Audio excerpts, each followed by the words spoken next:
Swan is the definition of customer experience. You got to make sure you're giving the customer what they want nowadays, because if we're not, we're going to find ourselves losing. On today's episode, we're going to break down why this is so more important now than ever, especially here in 2024. You're going to love this one. Check it out.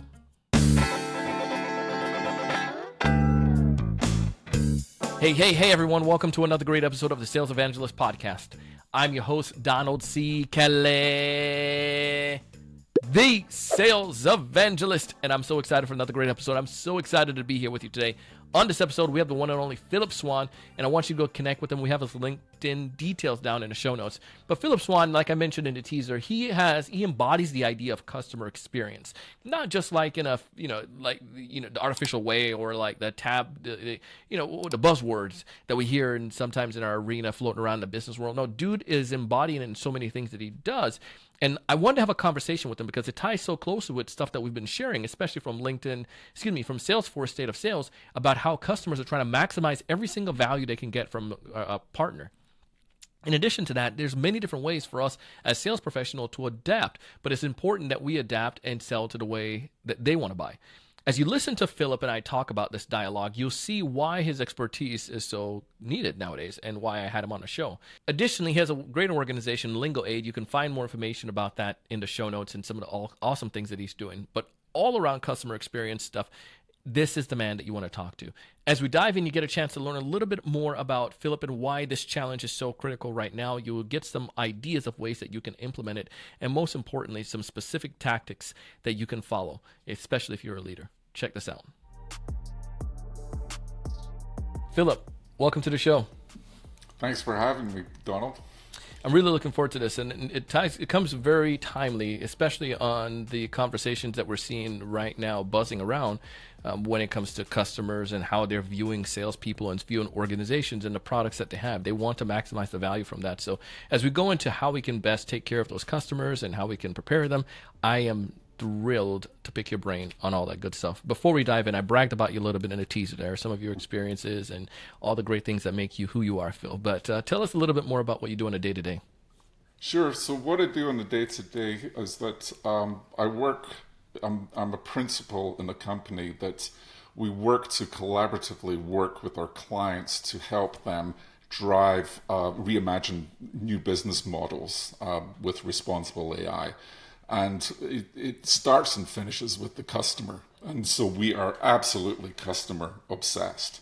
And the importance for everything that I've done throughout my whole career, you can see I've got a few white hairs in my chin and a few white hairs in my head, is that I've got experience in dealing with customers. And this goes back to my earliest age, is that the customer is always the center of the equation.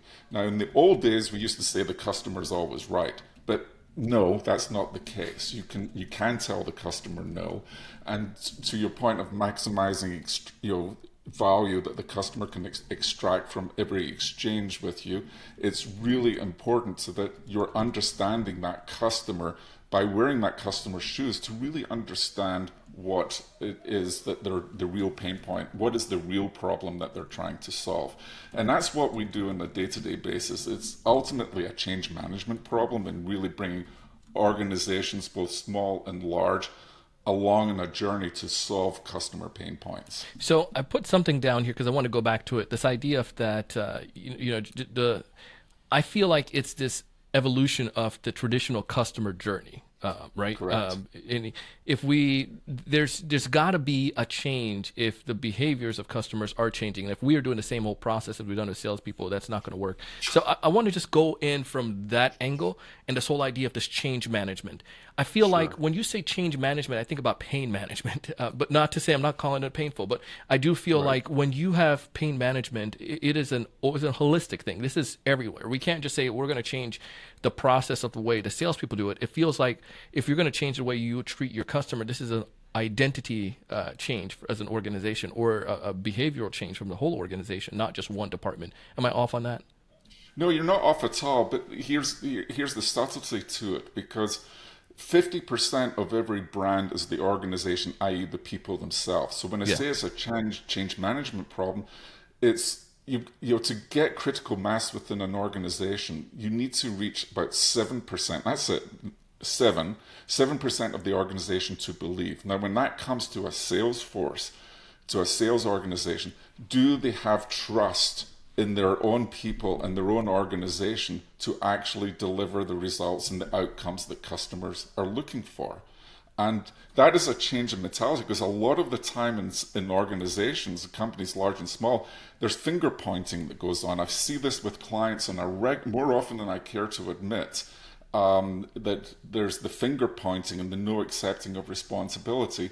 And here we have the frontline people, the salespeople, the customer service or the customer success teams not having trust in their own organization to actually deliver the clients with the outcomes that they've promised. So being able to believe, and the change management is turning people into believers, right? So that they can absolutely articulate with consistency the messaging that will attract those customers and extract that so they can extract that maximum value you talk about. Does that make sense? It sure does. It brings to this point the things that we were talking about in the before the call launched, this term, grokking the customer. Can you talk to me about what that is? Grokking the customer, sorry. What exactly that is, and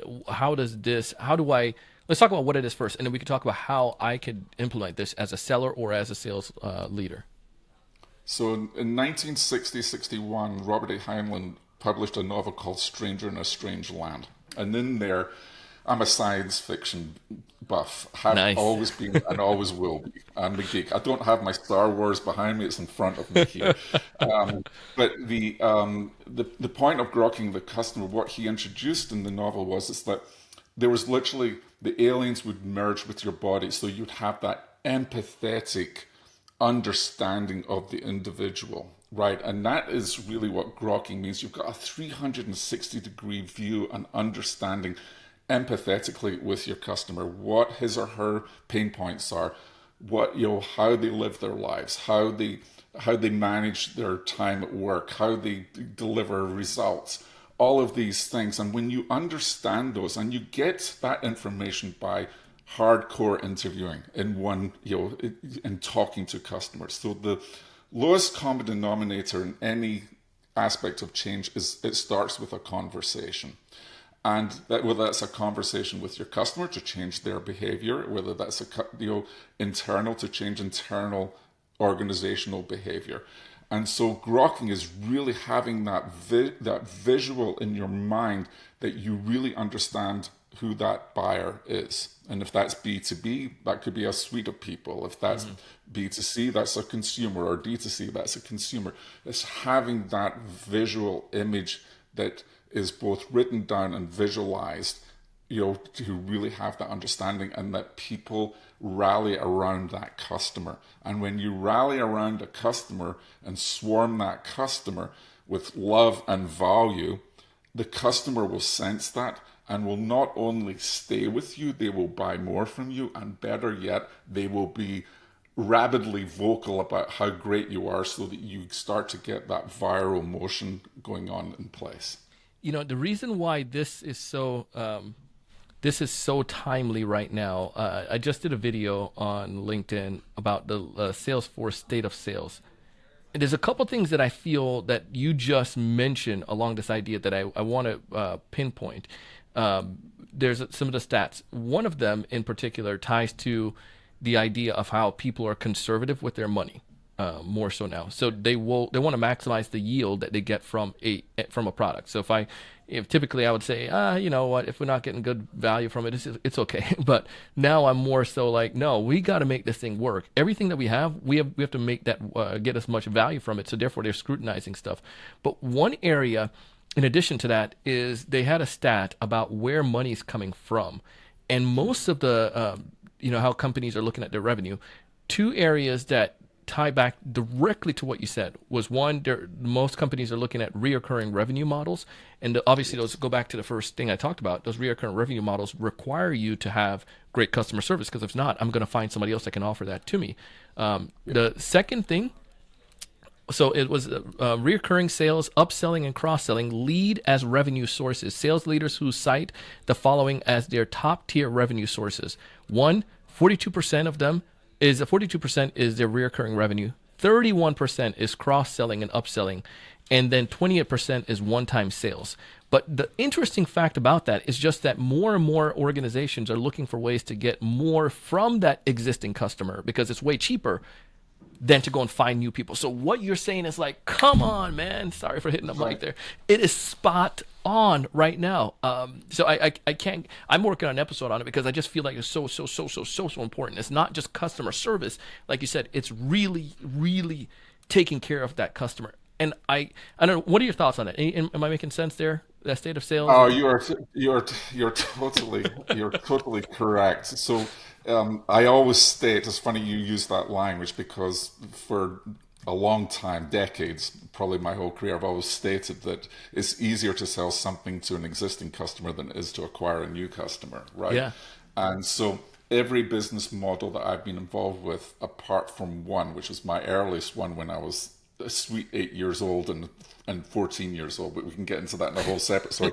Everything else from the age of 20 has been a recurring business model of some kind or another. And the so being able to have that recurring revenue, it means that you've always got to be adding value to your customer, right? That they're going to stay with you. It's not where you are today and what you have today. Is like, what are you going to be able to deliver tomorrow that is going to keep them excited and value about the product? And that could be any number of things, right?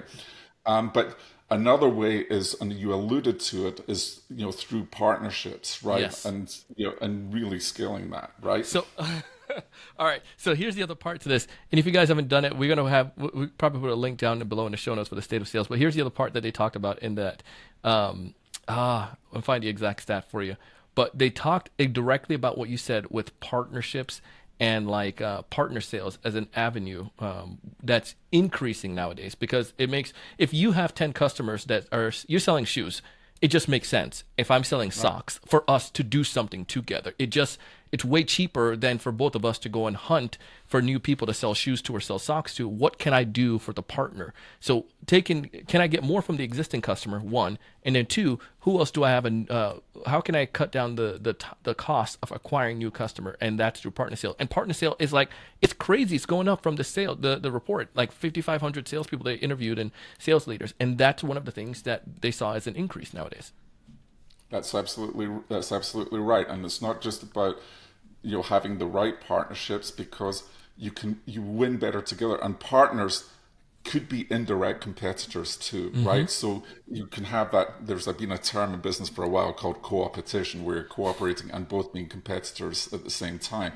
The challenge there is just like, do you have alignment culturally with the partner organization, and are you adding value to each other so that you are working together, so that the people at the field, the salespeople, can pick up the phone and say, "Hey, Donald, I've got this opportunity. What do you think?" "Oh, yeah, we could do this and we could knock this out together, and here's the solution we can do." But it all prefaces one thing, Donald, is that salespeople need to do one thing in my book, and one thing really, really well, which is, in the first meeting, do not present your stuff. You use these things stuck at the side of your head called ears and ask some questions and listen. And then in meeting number 2, you come back with a solution which may or may not include a partner, right? Depending on whether you're doing that. Because when you come back with a solution to your customer, especially in the B2B world, they'll suddenly go like, "Wow, you understood my problem.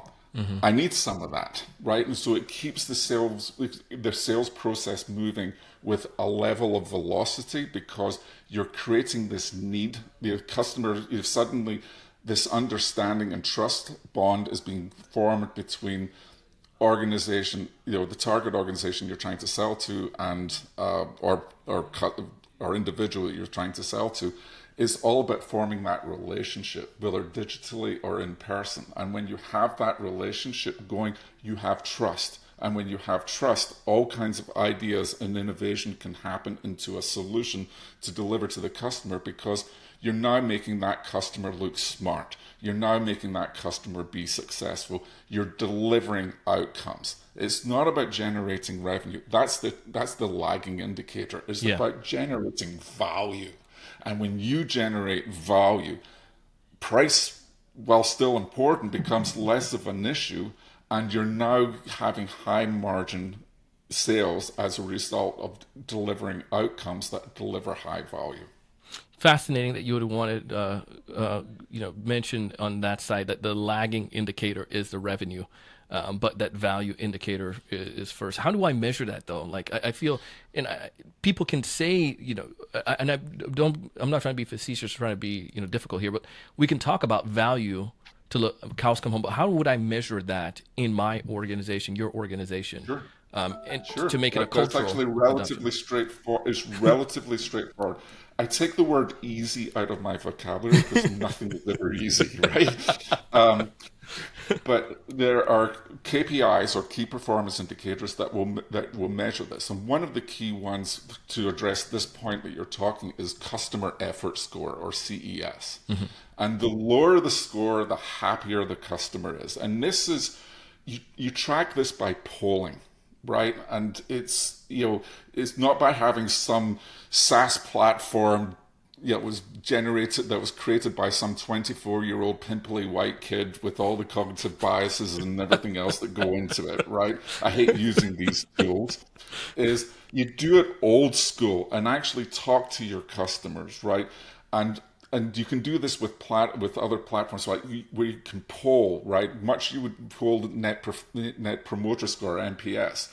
You can poll for CES, and this gets into the level of effort the customer has in the buyer journey or the customer journey, depending which one you're looking at. And if you're looking at the customer journey, at each stage, traditional journeys go from awareness through intent to purchase to use to advocate, right? There's the pre-awareness stage that should be going into this too. But the challenge is that every step of the journey, it's a low effort for them to get what they're needing. In the beginning, it's information, right? It's, does this thing do what I need it to do? Does it do it well? What are other people saying about it? Blah, blah, blah, blah. All the things you would do as a buyer before you actually talk to a sales rep. Now, you brought up the Salesforce stats. I'm going to bring you up a Gartner stat. 76% of B2B buyers do not want to talk to a human until the last moment in their buying journey. They just don't. One more time for the folks in the back. How much? 76% Dang. of B2B buyers do not want to talk to a human until absolutely necessary. So that means pre-awareness, awareness, learning, discovery, intent, all happens prior to you actually talking to them, which means your marketing organization needs to be doing a darn good job in making that customer journey easy to get that information so that you can be competitively positioned in the top one or two of the short list of products that they're going to buy in the space that you're in. Does that make sense? It sure does. There's becoming a master in that niche, but more than that, I feel like you're saying here is like we need to understand the way that you want. It goes back to the platinum rule, and if I'm wrong, you correct me. I've lived by this, and I've heard it, and we talked about it in my book, and heard it from a mentor early on in my career. But golden rule states: treat others the way that they want to be treated. Treat others the way that you would like to be treated. I turned it around. The golden rule: treat others the way that you would like to be treated. Platinum rule is treat others the way that they would like to be treated. And I feel like everything you're telling me today goes back to that, especially this idea, this net promoter score, is what is it that you're looking for? How are you trying to dissect information? And it may be I need to adjust based on, and obviously based on the niche you're going after, people are going to want to get information in different ways. And I feel like it's the lazy way of selling is for me to tell you the way that I want to sell in a way that makes our business more efficient, rather than going according to what you are just saying. Treat others the way you want to be treated. You want to be treated this way. Well, I need to get more tech involved to help me to provide you more information so that we can help the last mile, rather than trying to help you at mile marker, 34. I need to go way back to the end. That's exactly right, Donald. And as part. People talk in this language now of customer centricity. Yeah. And when people talk about customer centricity, they think in terms of our sales and marketing aligned. I call absolute BS on that one. And because, yes, that's part of the equation, don't get me wrong, but it's not just sales and marketing. It's finance, it's legal, it's product, it's engineering, it's customer success, it's the C-suite, it's the board of directors. If you are not truly customer centric, and by that, do you have a seamless experience for that customer, for that process that you're trying to deploy, whether it's an internal customer or an external customer, is that a seamless, frictionless experience? The short answer is likely no, which means that you need to be able to have that that mindset of it's not about you, it's about them. It's about the customer. It's not about your legal need to have this agreement. You can make the agreement simple.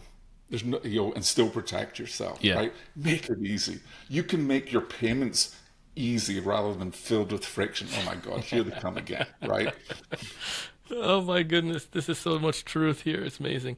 I love it. I love it on so many different levels. If I were to, let's say the last few minutes here, if I'm listening to this as a sales leader and I'm hearing this and I believe in all of this stuff, what are some actionable steps that I can do to make this change in my organization?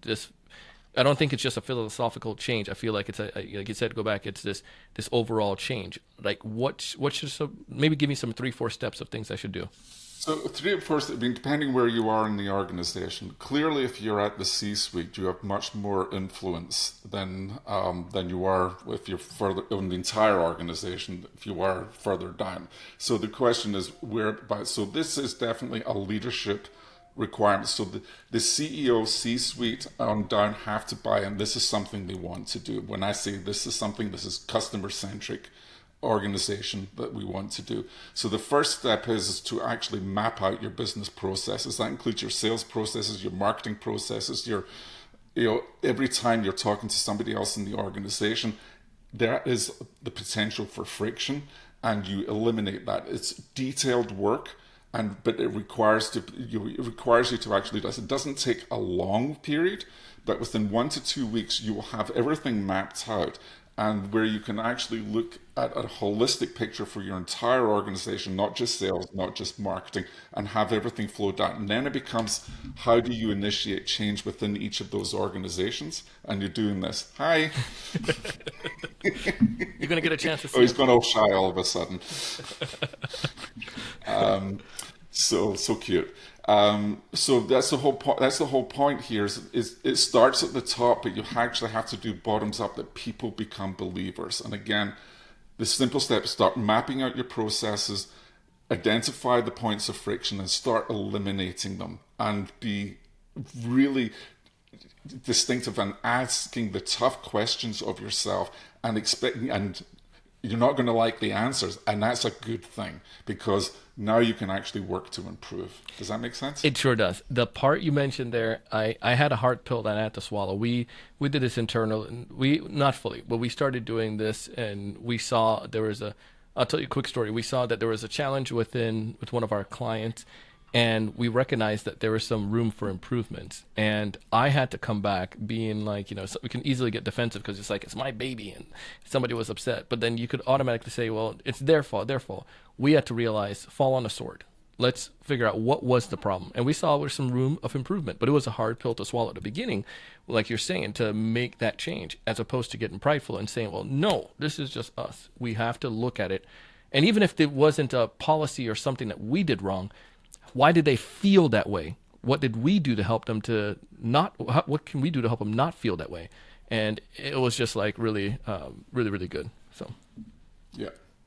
So I love this. All right, we got some stuff here. If folks want to get in touch with you, Phil, they want to learn from you, they want to be able to pick your brain way more than we did today, what's the best way for them to go about doing so?